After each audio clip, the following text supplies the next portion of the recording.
आज मैं मानवर काशी साहब को आधुनिक अम्बेडकर का मैं परिणाम दिवस बनाया हूँ।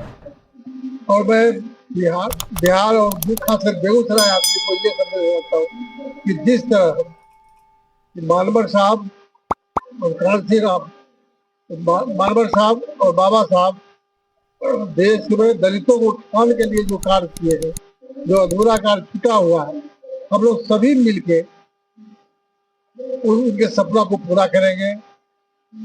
जो हमारे साथ में है, हमारे मित्र बंधु है, जो हमारे सहयोगी है, हम उनको साथ देंगे। और एक मेरा मिशन है, मैं चाहता हूँ कि जब तक हमारा समाज शिक्षित नहीं होगा पूर्ण रूप में, तब तक हमारा समाज जगेगा। अच्छा, तो आज जो है सर यहाँ जो उपस्थिति हुए हैं, इस किन की अध्यक्षता में ये आज कार्यक्रम रखा गया? आज की अध्यक्षता अध्यक्ष में खुद था, लेकिन हमारे साथ हमारे सहयोग थे प्रदीप कुमार, है ना, भंते जी आए थे, जो विज्ञान पर प्रदर्शित करके दिखाए। हमारे रमाशंकर जी है, रामचरण जी है, भारी जी है, शत्रुघ्न भाई, सोन पासवान, सभी हम लोग मिलकर एक ग्रुप टीम के रूप में हम इस जयंती को बुलाए हैं। और इसी तरह का टीम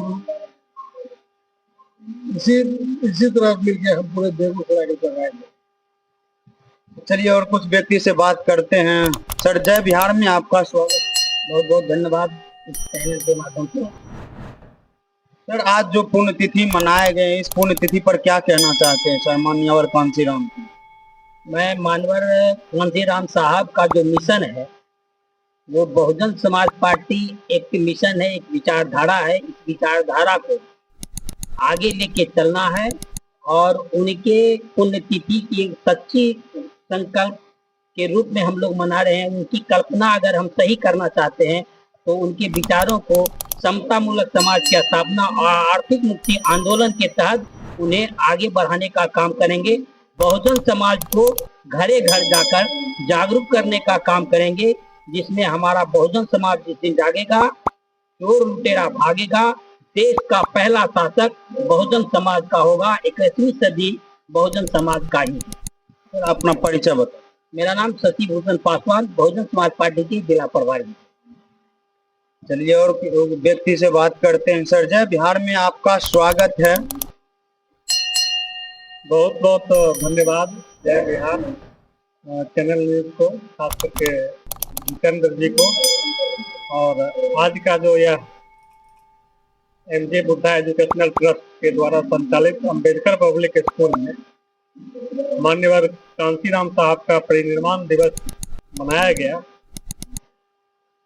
और मानवर कांसी राम साहब के बारे में अगर कुछ भी बोलना हो तो वह सुनने के बराबर होगा, क्योंकि मानवर कांसी राम साहब देश में विश्व के दूसरा अम्बेडकर हैं। अगर मानवर कांसी राम साहब नहीं होते तो अम्बेडकर साहब को, बाबा साहब अम्बेडकर को नहीं जानते।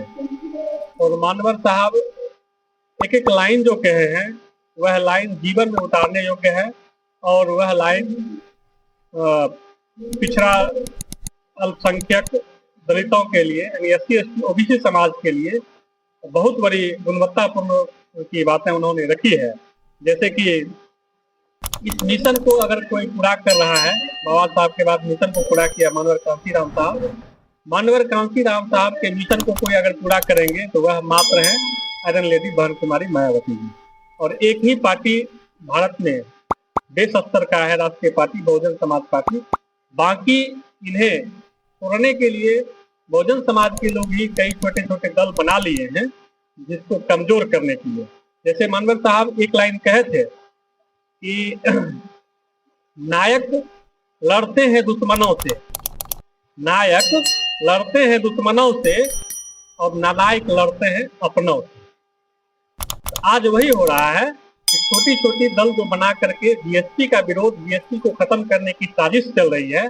वह हमारे समाज जो भी छोटी छोटी दल बनाए हैं वह बिल्कुल नालायक है। यह समाज में वह गद्दार है। चाहे जो भी पार्टियां हो, BSP के अलावे अगर दलित की कोई भी पार्टियां हो तो वह बिल्कुल गद्दार मैं उन्हें कहूंगा। मैं नहीं, यह कहावत मानवर कांसी राम साहब के अनुसार है। बाकी मनोहर साहब एक लाइन और कहे थे, वोट से लेंगे सीएम पीएम, वोट से लेंगे सीएम पीएम, आरक्षण से लेंगे एसपी डीएम। आज यह बात भी साबित हो रही है कि मान्यवर साहब को कमजोर करने के लिए आरक्षण को समाप्ति का और वर्गीकरण का जो इधर सुप्रीम कोर्ट के द्वारा सुनाया गया, इस स्टेटमेंट पर, आरक्षण के मुद्दा पर आज तक कांग्रेस यानी इंडिया गठबंधन के जो भी लोग हैं, जो संविधान को लेकर के घूमे फिरते हैं कि मैं संविधान का रक्षक हूँ, वह संविधान का रक्षक नहीं है, वह संविधान का भक्षक है। क्योंकि सुप्रीम कोर्ट के द्वारा फैसला जो दिया गया SC/ST में वर्गीकरण, उस पर आज तक राहुल गांधी एक भी स्टेटमेंट दिए हैं। उत्तर प्रदेश के अखिलेश यादव जी मुख्यमंत्री जो है, पूर्व मुख्यमंत्री, एक भी स्टेटमेंट दिए हैं। वो क्या कहते हैं, वो क्या कहलाते हैं, दलितों को चिंतक हैं। बिहार के जो है तेजस्वी यादव जी एक भी स्टेटमेंट क्यों नहीं दिए। दिल्ली के जो मुख्यमंत्री हैं केजरीवाल, एक भी स्टेटमेंट वर्गीकरण पर नहीं। इन सभी को डर है, अगर हम SC/ST में वर्गीकरण के विरुद्ध अगर स्टेटमेंट देंगे तो मोदी जो है हम लोगों पर सीधी CBI डाल करके हमें जेल भेजने का काम करेंगे। जब इन्हें डर है तो फिर नाटक क्यों संविधान लेकर के घूमने का कि मैं संविधान का रक्षक हूँ, मैं संविधान बचाने के लिए निकला हूँ। यह एक ड्रामा है। सभी आदमी चाहते हैं कि दलित का वोट लेकर के लाभ ले लें, मुख्यमंत्री और विधायक सांसद बन जाएं, लेकिन दलितों के बारे में, अनुसूचित जाति SC/ST OBC के बारे